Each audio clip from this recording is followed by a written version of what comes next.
আমার ঈদের আমার সব কাজই পছন্দ। আমার নায়কের কোনো প্রবলেম নেই।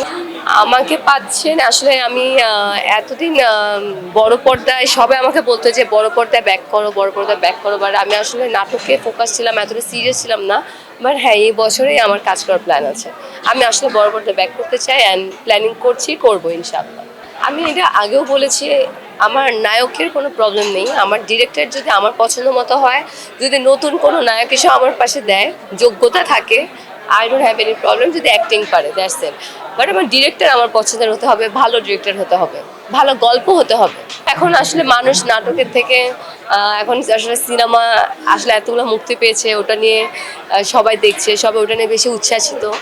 তা আমার এখন একটাও দেখা হয়নি, বাট দেখা শুরু করব। এত ভিড়ের মধ্যে আসলে দেখতে পারি প্রত্যেকটা সিনেমা। অফকোর্স আমি প্রত্যেকটা সিনেমা দেখবো, বিকজ প্রত্যেকটা সিনেমা দেখে আমার দেখতে হবে যে আসলে নতুন কি আসলো। আমার রাক্ষসটা দেখার খুব ইচ্ছা, দমটা তো আমার আসলে খুবই দেখার ইচ্ছা। প্রিমিয়ার আমি যেতে পারিনি বিকজ আমি তো অসুস্থ ছিলাম। আর প্রিন্সটা তো অবশ্যই দেখবো। এই তিনটা সিনেমা দেখবো। না, বনলতা এক্সপ্রেস আমার আই থিঙ্ক সব থেকে ফেভারিট।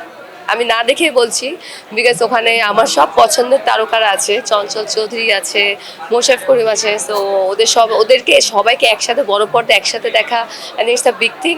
আমার মনে হচ্ছে এটা খুব ভালো হবে, দেখে ফিডব্যাক দেবো।